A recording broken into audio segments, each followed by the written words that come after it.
लक्ष्मीनारायण भंज खो खो आठगड़ सभापति एवं खो खो ओडिशार सभापति। देखु आम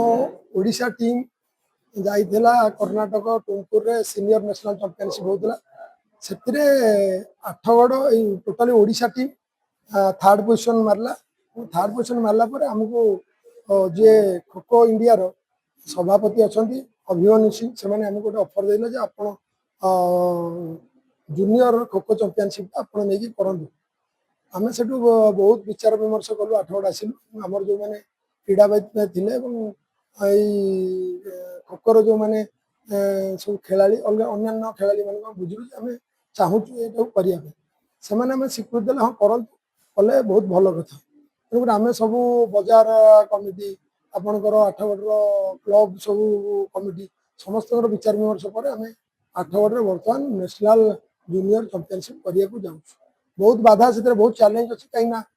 से 1200-900 पिला आसवे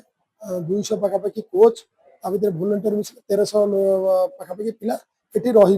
आपंकर 29 तारीख रू आसवे और रे 2 तारीख जाए डेली आपंकर सका 7टारू खेल स्टार्ट हो 7:30 खेल स्टार्ट हो खरा जेहेतु हो आम रखीचु 11 बंद करूँ पुणी 4टार खेल स्टार्ट करूँ राति 10टार खेल करूँ डे एंड नाइट मैच। उद्यापनी दिवस यहाँ रखी 2 तारीख से दिन आमर उद्यापनी हो।